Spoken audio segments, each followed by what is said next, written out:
मंडल आयोगाच्या शिफारसीनंतर देशात ओबीसी समाजाला आरक्षण मिळालं, पण त्यानंतर त्यात क्रीमी लेअरची अट टाकण्यात आली। ओबीसी समाजातले जे कुटुंब सामाजिक आणि आर्थिकदृष्ट्या प्रगत झालेत त्यांना क्रीमी लेअरच्या कॅटेगरीत मोजलं जातं। सध्या क्रीमी लेअरसाठी 8 लाख रुपयांच्या वार्षिक उत्पन्नाची मर्यादा आहे।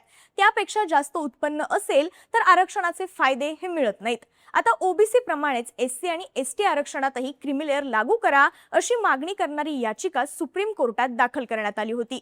या याचिकेवर 7 ऑगस्टला केंद्र सरकारने आपली भूमिका मांडली।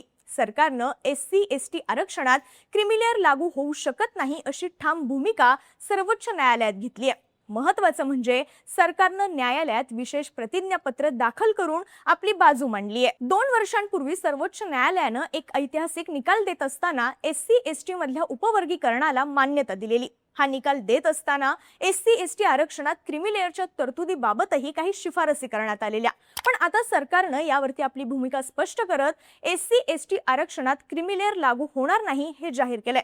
पण हा सगळा विषय नेमका आहे काय?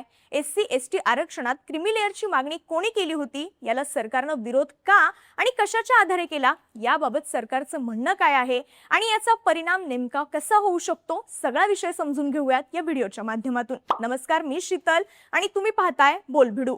सर्वात आधी सर्वोच्च न्यायालयात दाखल करण्यात आलेल्या याचिकेबद्दल जाणून घेऊ तर सर्वोच्च न्यायालयात जस्टिस फॉर राईट्स फाउंडेशन या एनजीओनं एक जनहित याचिका दाखल केलेली। ही याचिका मुख्य न्यायाधीश डी.के. उपाध्याय आणि न्यायमूर्ती तेजस करिया यांच्या खंडपीठापुढे सुनावणीसाठी आहे। या याचिकेत मागणी करण्यात आली आहे की आरक्षणाचा लाभ आर्थिकदृष्ट्या गरजू व्यक्तींपर्यंत पोहोचावा, यासाठी एससी एसटी आरक्षणात क्रीमी लेअरचा सिद्धांत लागू करण्यात यावा। म्हणजे काय तर एससी एसटी आरक्षण देताना कुटुंबाच्या उत्पन्नाचा विचार केला जावा। सध्या फक्त ओबीसी आणि ईडब्ल्यूएस आरक्षणात उत्पन्नाचा विचार केला जातो। एससी एसटी आरक्षणात उत्पन्न ग्राह्य धरले जात नाही। या कॅटेगरीत येणाऱ्या प्रत्येकाला सरसकट आरक्षण दिलं जातं। मात्र आता एससी एसटी आरक्षणही आर्थिक परिस्थितीच्या आधारे दिलं जावं अशी मागणी याचिकेतून करण्यात आली होती। याचिकाकर्त्यांची मागणी आहे की एससी एसटी कॅटेगरीतल्या ज्या कुटुंबांची आर्थिक परिस्थिती चांगली आहे त्यांना आरक्षणाचा लाभ दिला जाऊ नये, त्याऐवजी ज्यांची आर्थिक परिस्थिती बेताची आहे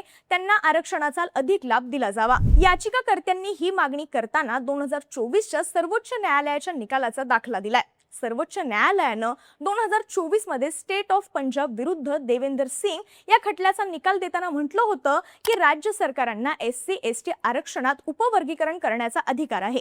तसंच ओबीसी मध्ये ज्या प्रकारे क्रीमी लेअरची कन्सेप्ट आहे तशी किंवा त्या प्रकारची कन्सेप्ट एससी एसटी आरक्षणात आणता येऊ शकते का याबाबत विचार करता येईल असं सर्वोच्च न्यायालयानं म्हटलेलं। देशात सध्या अनुसूचित जातींना 15% आरक्षण आहे, मात्र या समाजामध्ये सुद्धा सर्व जातींना समान आरक्षण मिळत नाही। काही जातींना आरक्षणाचा जास्त लाभ मिळतो तर काहींना कमी असं म्हटलं जातं। त्यामुळे अनुसूचित जातींमध्ये उपवर्गीकरण केलं जावं अशी मागणी अनेक वर्षांपासूनची आहे। ही मागणी सुद्धा या याचिकेतून करण्यात आली आहे।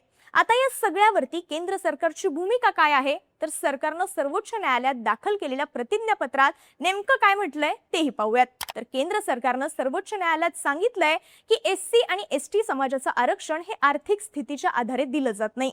हे आरक्षण सामाजिक स्थिती पाहून दिलं जातं। क्रीमी लेअरची कॉन्सेप्ट ही आर्थिक परिस्थितीवर आधारित आहे, पण आरक्षण हे सामाजिक स्थितीवर अवलंबून आहे। त्यामुळे एससी एसटी आरक्षणात क्रीमी लेअर लागू केलं जाऊ शकत नाही अशी स्पष्ट भूमिका सरकारनं सर्वोच्च न्यायालयात घेतली आहे। केंद्र सरकारनं म्हटलंय की क्रीमी लेअर ही संकल्पना फक्त ओबीसी आणि एसईबीसी यांच्या आरक्षणाशी संबंधित आहे। यावेळी सरकारनं इंदिरा साहनी, ई.व्ही. चिन्नैया आणि अशोक कुमार ठाकूर यांच्या खटल्याचे संदर्भ दिले। केंद्र सरकारनं म्हटलंय की आर्थिक स्थितीत जरी सुधारणा झाली तरी सामाजिक मागासलेपण काही लगेच दूर होत नाही। त्यामुळे एससी आणि एसटी आरक्षणात सध्या तरी क्रीमी लेअर लावता येत नाही। यावर पुढे युक्तिवाद करत असताना सरकारनं म्हटलंय की जर या संदर्भात काही निर्णय घ्यायचाच असेल तर तो निर्णय न्यायालयाच्या माध्यमातून घेता येत नाही। हा निर्णय घेण्याचा अधिकार फक्त आणि फक्त देशाच्या संसदेला आहे। आरक्षणाच्या व्यवस्थेत उत्पन्नावर आधारित काही बदल करायचे असतील तर त्याबाबतचे निर्णय फक्त संसदच घेऊ शकते आणि सर्वोच्च न्यायालय संसदेला कोणत्याही विशिष्ट सामाजिक धोरणाची अंमलबजावणी करण्यासाठी भाग पाडू शकत नाही असं केंद्र सरकारनं स्पष्टपणे सांगितलंय। यासाठी सरकारकडून संविधानाचा दाखला देण्यात आलाय। संविधानातल्या कलम 341, 342 आणि 342 नुसार एससी एसटीच्या यादीत बदल करण्याचा अधिकार फक्त देशाच्या संसदेकडे आहे। कोणतंही राज्य सरकार, न्यायालय किंवा इतर संस्था या यादीत बदल करू शकत नाहीत. सरकारनं न्यायालयात दाखल केलेल्या प्रतिज्ञापत्रात हेच म्हटलंय. याशिवाय सरकारचं असंही म्हणणं आहे की आरक्षणाच्या धोरणात जर उत्पन्नाच्या आधारे बदल करायचेच असतील तर आधी सामाजिक आणि आर्थिक आधारांवर व्यापक अभ्यास करणं हे आवश्यक आहे. या संदर्भातला डेटा आधी गोळा करणं आवश्यक आहे. तुम्ही अचानक आरक्षणामध्ये क्रीमी लेअर टाकू शकत नाही. त्यासाठी सखोल अभ्यास आणि डेटा हवा, असं सरकारनं सर्वोच्च न्यायालयात दाखल केलेल्या प्रतिज्ञापत्रात म्हटलंय. थोडक्यात काय तर केंद्र सरकारची मुख्य भूमिका हीच आहे की डॉक्टर बाबासाहेब आंबेडकर यांनी संविधानात SC ST आरक्षणाची जी चौकट आखून दिली आहे त्यात क्रीमी लेअरचा कोणताही उल्लेख किंवा तरतूद नाहीये. त्यामुळे आम्ही संविधानाच्या मूळ हेतूला धक्का लावणार नाही अशी ठाम भूमिका केंद्र सरकारकडून घेण्यात आली आहे. थोडक्यात काय तर केंद्र सरकारनं सर्वोच्च न्यायालयात SC ST आरक्षणातल्या क्रीमी लेअरला स्पष्टपणे विरोध केलाय. ओबीसी आरक्षणात जरी क्रीमी लेअर अस्तित्वात असलं तरी SC ST आरक्षणात ते लागू होणार नाही हे सरकारनं सांगितलंय. या संदर्भातली पुढील सुनावणी 18 ऑगस्टला होणार आहे. त्यामुळे त्यावेळी सर्वोच्च न्यायालयाकडून यावर काय निरीक्षण नोंदवलं जातं हे पाहणं महत्त्वाचं ठरणार आहे. तुम्हाला काय वाटतं? केंद्र सरकारनं SC ST आरक्षणासंदर्भात घेतलेली ही भूमिका योग्य आहे का? तुमची मतं आणि प्रतिक्रिया आम्हाला कमेंट करून नक्की सांगा आणि माहितीपूर्ण व्हिडिओसाठी बोलबिडूच्या YouTube चॅनलला सबस्क्राईब करायला विसरू नका.